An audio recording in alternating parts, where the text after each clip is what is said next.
E olha, vai voltar as atividades econômicas na segunda-feira em outros setores. Então tem alguns setores que estão ali voltando na segunda, a partir da semana que vem. A administração pública também volta a funcionar nesse período. Vamos falar com a repórter Gorete Santos, que vai nos atualizar sobre as atividades econômicas e também a administração pública com retorno de algumas atividades. Gorete. Exatamente, essa administração pública é uma delas, inseridas nessa nova fase. Vamos então a essa listagem do que volta a funcionar a partir de segunda-feira. Aqui em Teresina, destaque para os salões de beleza, muita gente já aguardando, então é um espaço que vai voltar a funcionar, claro, com todas as medidas necessárias de distanciamento, de higienização também contra a Covid-19. Então, os salões de beleza, transporte rodoviário, coletivo de passageiros, fretamento e outros transportes também rodoviários. Reparação e manutenção de equipamentos de informática, comunicação, objetos pessoais e domésticos, além da fabricação, manutenção e reparação de máquinas e equipamentos também. E como você citou, a administração pública geral, relações exteriores, seguridade social e justiça. E claro, falando em administração pública, muita gente se perguntando também pelo Estado, os órgãos estaduais. O centro administrativo deve voltar na próxima segunda-feira. Nós estamos agora na Secretaria de Planejamento e a gente traz os detalhes a respeito desse novo processo, mais uma etapa desse processo de retomada das atividades com o secretário Antônio Neto. Claro que não retorna da forma como deveria, da forma como antes, Tudo está sendo readaptado para manter essa segurança contra a disseminação da doença.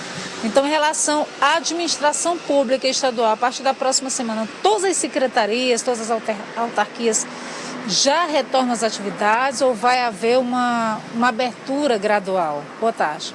Boa tarde, Gorete. Boa tarde, Joel, ouvinte da TV Cidade Verde. Bom, a administração pública está enquadrada na nossa aquela fase, no calendário, você pode observar lá, chamada fase amarela, Aquela fase amarela que é considerada de um médio impacto econômico e também uma redução um pouco do risco. Então, nós estamos voltando na segunda-feira, foi autorizado, hoje saiu um decreto do governador, um protocolo da administração pública, estadual, federal, municipal. Esse protocolo ele se adapta a todos aos entes. Claro que os entes de outros poderes, federais, estaduais e municipais, eles têm prerrogativas de fazer as suas adaptações, critérios, horários, estabelecer algumas normas. Mas o protocolo higiênico-sanitário é o mesmo. Que foi publicado pela Vigilância Sanitária Estadual. Será seguido pela Prefeitura de Teresina e por todos os municípios. Muito importante isso. Foi feito em conjunto com a Prefeitura Municipal. Esse protocolo ele estabelece as regras, as normas de higiene sanitárias, porque os órgãos têm que se adaptar. Então, a partir de segunda-feira, dia 10, os órgãos da administração direta e indireta do Estado estão autorizados a reabrir essas atividades com um percentual de 30% de forma de revezamento. Por que isso, Joelson? Porque a gente fez uma avaliação do nosso grupo de trabalho, GT, esse segmento, melhor dizendo, o segmento da administração pública estadual, de modo geral, e outros, ele abrangeria aí algo em torno de 164 mil pessoas em torno de força de trabalho. Então é um número quantitativo bastante razoável. Então, a gente considerando que já foram abertas atividades voltadas à construção civil, comércio automotivo, esta semana está se concluindo toda a parte de varejo, comércio, varejo, atacado e varejo, shoppings, agora vão começar outros segmentos. Então, a Vigilância Sanitária e o COI achou por bem a gente liberar para o serviço público apenas 30% inicialmente e no dia 31 de agosto nós vamos fazer uma avaliação para ver qual foi o impacto dessa abertura para liberar mais segmentos, mais espaço. Em relação ao atendimento ao público, secretário, como é que fica? Duas coisas importantes. O grupo de risco, antes de você responder a sua pergunta, o chamado grupo de risco, acima de 60 anos, que tem comorbidades, eles não vão voltar presencial, vão ficar em remoto, trabalhando em casa, no teletrabalho. As chefias vão dar tarefas, eles vão responder através de casa. Isso é importante. Em relação à questão que você perguntou Do atendimento ao público. Do atendimento ao público. A gente vai limitar ao máximo. A orientação da vigilância é limitar ao máximo. Aquilo que puder continuar a ser atendido pela telefone, por agendamentos, pela internet, será feito. Atendimentos presenciais só os absolutamente necessários, para evitar aglomeração. O importante nesta semana, a gente ter o máximo de cuidado de aglomerar muito, porque pode haver dificuldades aí na questão da propagação do vírus. Qual vai ser o horário de funcionamento? O horário normal, de 6 horas, 7h30 a 1h30. Esse é o horário padrão do Estado, conforme a lei complementar número 13, que foi estabelecida. Então fica a recomendação para as pessoas, no caso, primeiro tentar acessar os serviços através dos sites de cada órgão, e não conseguindo o número de telefone, vai haver uma espécie de agendamento para esse atendimento presencial? Sim, os órgãos que têm um atendimento mais direto ao público, algumas áreas, por exemplo, a Secretaria de Saúde, ela nunca parou, já continua, a Polícia Militar também nunca parou, são chamadas atividades essenciais, esses têm liberdade de estabelecer o seu modo de funcionamento.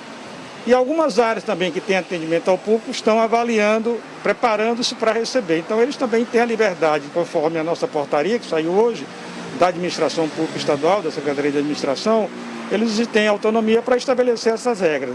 O importante é que não haja uma aglomeração, aquele grupo de pessoas muito novo, isso pode criar problema. Então, a gente tem que ter muita cautela em relação a essa abertura do serviço público. O Jorge tem uma pergunta. Secretário de Planejamento, eu queria agradecer primeiro por conceder a entrevista aqui a nós e saber do senhor sobre os servidores públicos que eventualmente apresentarem contestações ou que não podem presencialmente fazer esse trabalho. Eles têm alguma possibilidade de apresentar essa sua condição de comorbidade para ficar afastado ou seguir afastado do serviço público? O governo pensou nesse assunto? Sim, Joelson. A norma, tanto o protocolo, né, já estabelece isso, e a própria orientação da OMS e da Vigilância Sanitária, da Anvisa e da Divisa Estadual, ela já recomenda que esses servidores, ou as pessoas, né, aqueles acima, chamado grupo de risco, que tem uma idade acima de 60, né, maior de 60, e que tem comorbidade, aquelas chamadas doenças crônicas, eles já são protegidos pela lei. Então, os órgãos estaduais já levantaram essas pessoas, né? Normalmente o grupo de risco da faixa de idade já foram levantados, os setores de pessoal já têm esse mapeamento, e aqueles que têm comorbidade com algum tipo de doença, eles devem entrar com um requerimento junto à sua chefia imediata para uma análise e comprovação da doença para ser liberado. Muito obrigada ao secretário estadual do Planejamento. Eu só queria, Joel, aproveitar aqui, me desculpe a oportunidade, eu não poderia deixar de fazê-lo também, era para fazer um registro, assim, de agradecer, de parabenizar vocês da TV Cidade Verde, em especial você, Joel, a sua equipe, pela cobertura que vocês têm dado nesse trabalho de combate à pandemia, tá? Do coronavírus.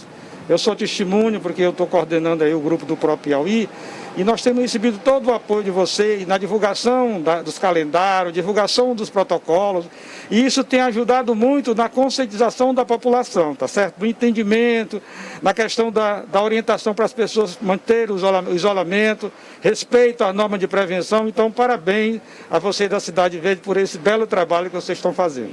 Obrigada, secretário. Agradecer mais uma vez pela participação, também pelos elogios feitos agora. Na verdade, é uma necessidade, né, Joelson?